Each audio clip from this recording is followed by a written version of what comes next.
YouTube channel நேயர்களுக்கு வணக்கம். நான் உங்கள் லாவண்யா. இன்னைக்கு நம்ம நேர்காணல்ல நம்மோட இணைந்திருப்பவர் ஜோதிடர் வித்தகர் திருக்கோவிலூர் பரணிதரன் அவர்கள் நம்மோடு இணைந்திருக்கிறார்கள். வணக்கம் சார். வணக்கம். குக்கு பக்தி நேயர்களே, உங்களை வணங்குகிறேன், வரவேற்கிறேன். நம்முடைய குக்கு பக்தி சேனலில் தொடர்ந்து பார்த்தீங்கன்னா ஆன்மீக தகவல்களும் ஜோதிட தகவல்களும் தொடர்ந்து வந்து கொண்டிருக்கின்றன. இந்த நேரத்தில் நம்ம என்ன சொல்ல போகிறோம், உங்களுக்காக சில தகவலை சொல்லி ஆகணும். இந்த ராசிகள் என்று பார்க்கின்ற போது 12 ராசிகள் தான். இந்த 12 ராசிகளில் தான் நாம் ஒவ்வொருவருமே பிறந்திருக்கிறோம். ராசிகளில் பிறந்திருக்கின்ற நிலையினை ஒட்டி இந்த ராசியில் ஒருவர் பிறந்திருக்கிறார் என்றால் அவருடைய வாழ்க்கை இப்படி இருக்கும், அவருடைய எதிர்காலம் இப்படி இருக்கும், பொது பலன்கள் இப்படி இருக்கும் என்பதை நம்ம தீர்மானிக்க முடியும். ஒவ்வொரு ராசிக்கும் ஒரு தனித்தன்மை என்பது இருக்கிறது. இப்போ ஜாதகம் என்று பார்க்கின்ற போது திசா புத்தியை பார்க்கணும், லக்னத்தை பார்க்கணும், 12 வீட்டை பார்க்கணும், 9 கிரகங்களை பார்க்கணும். இதெல்லாம் பொதுவான விதி. கோச்சார பலன்களை பார்ப்பதும் பொதுவான விதி. அதே நேரத்தில் ஒரு மனிதனுடைய வாழ்க்கை எப்படி இருக்கும், அது ஆணாகட்டும் பெண்ணாகட்டும் யாராக இருந்தாலும் ஒரு ராசிக்குள் பிறக்கின்ற போது அந்த ஜாதகர் எப்படி இருப்பார், அவருடைய வாழ்க்கை எப்படி இருக்கும் என்பதை தெரிந்து கொள்வதென்ற நோக்கத்துடன்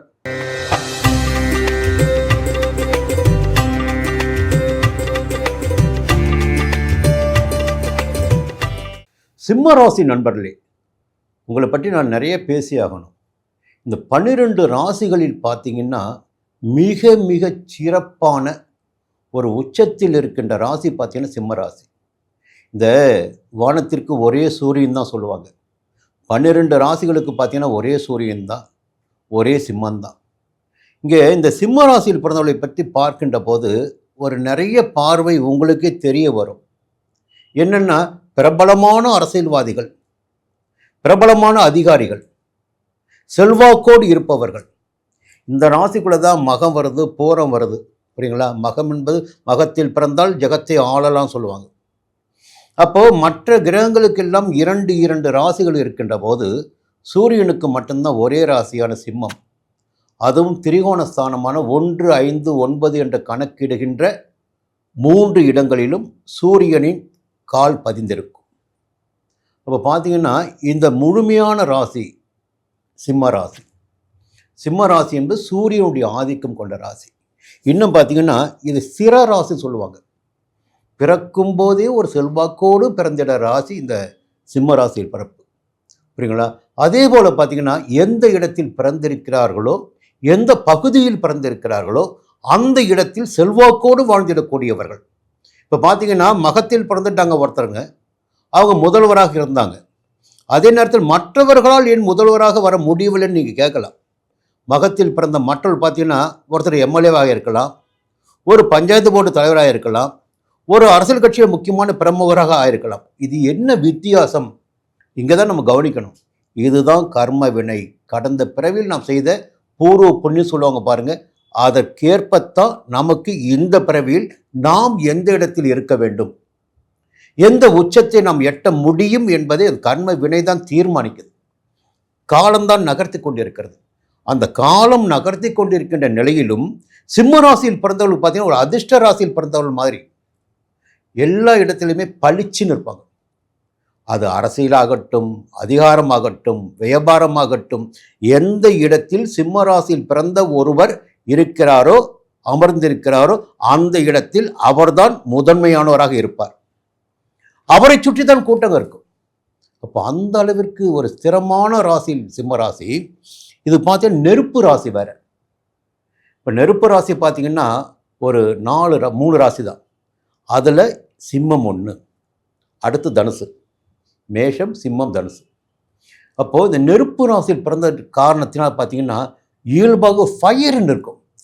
ஒரு லட்சியம், இந்த இடத்தை எப்படியாவது அடைஞ்சிடணும், இதுதான் நமக்குரிய இடம். அது யார் என்ன சொன்னாலும் பரவாயில்ல, அதற்குரிய வழி எந்த வழி அந்த வழி பார். அப்படி மனசு தீர்மானிக்கும். என்னென்னா ஆத்மகாரகன், சூரியனை பற்றி சொல்ல வேண்டும். ஆத்மகாரகன், ஆத்மாவே சூரியன் தான். ஒவ்வொரு மனிதருக்குள்ளாகும் சூரியன் தான் மனிதர்களை இயக்கி கொண்டிருக்கிறான். இந்த ஆத்மகாரகன், பிதுர்காரகன். தந்தையினை பற்றி கவனிக்க வேண்டும் என்றால் சூரியனை பார்த்தால் போதும் சொல்லுவாங்க. பிதுர்காரகன் சூரியன் தான், ஆத்மகாரகன் சூரியன். செல்வாக்கு, கௌரவம், அரசு, அரசியல், எல்லாவற்றிற்கும் அதிபதியானவன் யாரும் பார்த்தீங்கன்னா சிம்மத்தில் பிறந்தவள் தான். சிம்மத்தில் பிறந்து விட்டாலே பார்த்தீங்கன்னா இதெல்லாம் தானாகவே உங்களுக்கு கிடைத்துவிடும். எல்லா விதமான செல்வாக்கும் அந்தஸ்தும் தானாகவே அமைந்துவிடும். ஒவ்வொன்றையும் எதை நீங்கள் தேடிக்கொண்டிருக்கிறீர்களோ அதை உங்களால் அடைய முடியும் என்பது சிம்ம ராசியில் பிறந்தவருடைய நிலைப்பாடு. நீங்கள் அப்படியே பாருங்க, அரசியலில் இருக்கிறவங்க பூரா பெரும்பகுதி சிம்ம ராசிக்காரங்களாக இருப்பாங்க. ஐஏஎஸ் ஐபிஎஸ்ன்னு பார்த்தீங்கன்னா சிம்ம ராசிக்காரங்களாக இருப்பாங்க. செல்வாக்கு மிக்க அரசியல் தலைவராக பார்த்தீங்கன்னா சிம்ம ராசிக்காரங்களாக இருப்பாங்க. எல்லா இடத்திலும் செல்வாக்கினை வெளிக்காட்டுவது தாங்க சிம்மத்துடைய நிலைப்பாடு. இவங்க வெளியெல்லாம் போய் ஓடி போய்லாம் சம்பாதிக்கணும்னு அவசியம் இல்லை. வெளிநாடு போகணும், வெளி மாநிலம் போகணும், வெளியூர் போகணும், அந்த நிலைப்பாடு எல்லாம் சிம்மராசினுக்கு கிடையாது. எங்கே இருக்கின்றோமோ அந்த இடமே நமக்குரிய இடமாக மாற்றக்கூடிய சக்தி சிம்மராசிக்கு உண்டு. மாற்றிக்கொண்டு வெற்றி பெறுவார்கள். எப்பொழுதுமே தன்னை சுற்றி ஒரு கூட்டத்தை வைத்துக்கொண்டு நினைத்ததை சாதித்து கொள்ளக்கூடிய சக்தி படைத்தவராக சிம்மராசி பிறந்திருப்பாங்க. இப்போ பார்த்தீங்கன்னா இன்னொரு பக்கம் பார்த்தீங்கன்னா தைரியம், தன்னம்பிக்கை எல்லாமும் இவர்களுக்கு இருக்கும். எல்லாவற்றுக்கும் மேலாக பார்க்கின்ற போது மேஷ ராசிக்குள்ளே தான் அசுவினி நட்சத்திரம் இருக்கும். கேதுடைய நட்சத்திரம் முதல் நட்சத்திரம் தொடங்குகின்ற போது அசுவினி அங்கே இருக்கும். இப்போது 4 ராசிகளாக பிரிக்கணுங்க. 12 ராசிகளை பார்த்தீங்கன்னா 4 ராசிகளாக பிரிக்கணும். மேஷத்தில் அசுவினியில் தொடங்கி கடகத்தில் ஆயில்யத்தில் முடிவாங்க. அப்புறம் மீண்டும் தொடங்குகின்ற போது சிம்மம் ஒரு புதிய இடத்தை தொடங்கும். இங்கே பார்த்தீங்கன்னா மகம் என்று தொடங்கும் கேதுவுடைய நட்சத்திரம். தனுசோடு இது போய் விருட்சத்தோடு நிற்கும். மறுபடியும் தனுசு ஒரு 4 ராசி அப்படி போகும்.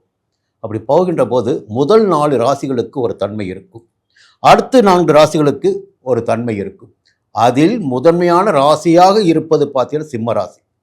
இப்போ சிம்ம ராசியில் பிறந்தாச்சு, செல்வாக்கு இருக்குது, கௌரவம் இருக்குது, அந்தஸ்து இருக்குது, முன்னேற்றம் இருக்குது, எல்லாமே இருக்குது. அப்போ ஞான மோட்சக்காரகனான கேதுவுடைய மகம் நட்சத்திரமும் இங்கே தான் இருக்குது. மகம் என்னன்னா தெய்வ சக்தி, தெய்வ அருள் எல்லாவற்றையும் ஒருங்கே கொண்டது மகம். அப்போது இந்த மக நட்சத்திரத்தில் பிறந்தவர்கள் பார்த்தீங்கன்னா தெளிவாக செயல்படுவார்கள், திட்டம் தீட்டி செயல்படுவார்கள். ஒரு இதுதான் இந்த இடம்தான் நம்முடைய இடம் என்று தெரிந்து கொண்டு செயல்படுவார்கள். அதற்கு சூரியன் அருள் புரிவார். அடுத்து பார்த்தீங்கன்னா பூரம், சுக்கிரனுடைய நட்சத்திரம். அப்போ சுக்கிரனும் சூரியனும் இணைந்த ஒரு விஷயம். ஒரு ஆதிக்கம் ஒரு பக்கம், இன்னொரு பக்கம் பார்த்தீங்கன்னா அதிர்ஷ்டம் ஒரு பக்கம். இப்போது மகத்தில் பிறந்தவர்கள் அதிகபட்சமாக சங்கடங்களை அனுபவித்து, நெருக்கடிகளை சந்தித்து, போராட்டங்களை சந்தித்து முன்னேற்றத்தை அடைய வேண்டும். ஆனால் பூரத்தில் பிறந்தவர்களுக்கு அப்படி கிடையாது, தானாகவே வந்து விழுந்து விடும் எல்லாமே. அது அதிர்ஷ்டக்காரர்கள் சுக்கிரனுடைய நட்சத்திரம் பூரம். புரியுங்களா? அடுத்து பார்த்தீங்கன்னா உத்திரம். உத்திரம் என்பது சுய நட்சத்திரம், சூரியனுடைய நட்சத்திரமே சிம்மராசிக்குள்ள. அப்போது உத்திரத்தில் பிறந்தவர்கள் பார்த்தீங்கன்னா ரொம்ப ரொம்ப உற்சாகமாக இருப்பாங்க. நட்சத்திர அதிபதியும் சூரியன் தான், ராசி அதிபதியும் சூரியன் தான்.